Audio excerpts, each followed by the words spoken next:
Like, make it make sense to me. Just makes no sense. So you had a tactical unit deployed at the school. Bandits arrive at the school. They engage these police officers in a gunfight. And then during the gunfight, they had the time.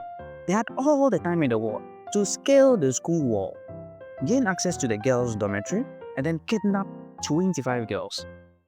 How does this make any sense? It almost feels like these bandits got into the school and then they just plucked the girls, put them in their pockets or inside some, magic bowl and then disappeared with these girls. Here we go again. I've often wondered why for all these years, Nigeria just can't seem to address their internal security crisis, especially with regards to the kidnapping of teenage girls. That one bothers me the most. Feel like that should be one of your top priorities in the country when it has become a common theme that gunmen would raid your schools and kidnap your children, mostly girls, and then they take these innocent girls to their hideouts within the same country. It's not even like they are taking these girls to neighboring country. Their hideouts are within Nigeria, and a lot of the times within the same region, like in a nearby forest. Now somehow they are able to evade your security agencies, then they demand ransoms for these kids, and in some cases, even after receiving the ransoms, some of these girls will only reappear years later with children in their arms. You would think that they should provoke a country enough to cause them to beef up their security agencies to be the best on the continent. At the very least, have the best security agency on the continent. But after what happened 2 days ago, with regards to the kidnapping of the 25 girls and the information we are now receiving, it is clear to me that Nigeria is doing the barest minimum on this matter. Like, listen to how ridiculous the story is and judge for yourself. And this information was made available by the Kebbi State Police Public Relations Officer, Nafiu Abubakar Otakoshi. And here's what the statement says. It says that gunmen described as armed bandits stormed the school premises early Monday morning around 4 a.m. local time. Police tactical units deployed at the school engaged the attackers in a gun duel, but the bandits managed to scale the perimeter fence to gain access to the students' hostel. This sounds ridiculous to me. Okay, so you are saying that the police officers were deployed at the school. Well, this makes me understand, first of all, that the police were already in the school. It's not as though people noticed an ongoing kidnapping and then called the police and they somehow managed to race against time to get to the school. Okay, they were already deployed at the school and they engaged these bandits in a gun duel. During the course of this gun duel, the bandits decided, we are tied with the police officers. Let us scale the perimeter fence, go into the school, and kidnap 25 girls right under the noses of this tactical unit. Like, make it make sense to me. Just makes no sense. So you had a tactical unit deployed at the school. Bandits arrive at the school. They engage these police officers in a gunfight. And then during the gunfight, they had the time. They had all the time in the world to scale the school wall, gain access to the girls' dormitory, and then kidnap 25 girls. How does this make any sense? It almost feels like these bandits got into the school and then they just plucked the girls, put them in their pockets or inside some, magic bowl and then disappeared with these girls. Because how do you kidnap 25 girls right under the noses of a tactical police unit? How does that make any sense? The article reads, the attack resulted in the death of the school's vice principal, Hassan Yakubu Makuku, who was shot while resisting the attackers. Okay, this guy died doing what the police officer should have done in the first place. Okay, he died protecting these girls. It is surprising that the only death in this particular incident was a staffer. Okay, one other staffer was injured. Another staff member, Ali Sheu, sustained a gunshot injury.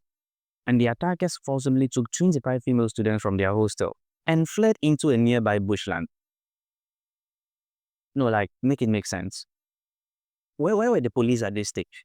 You would imagine that maybe at this point, okay, the police officers were completely subdued. Maybe they had died, trying to fend off these bandits. And that is how come the bandits were able to run away with 25 girls. But no, the report doesn't even state that any of the police officers was injured.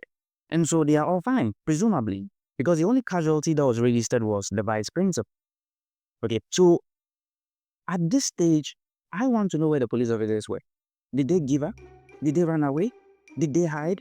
Did they even engage these bandits in a gunfight? Like you're trying to make us believe? I don't believe any of this. Because a tactical unit is not even tactical units are different from your regular police officers. Okay? If they are called a tactical unit, then that means that they have better training.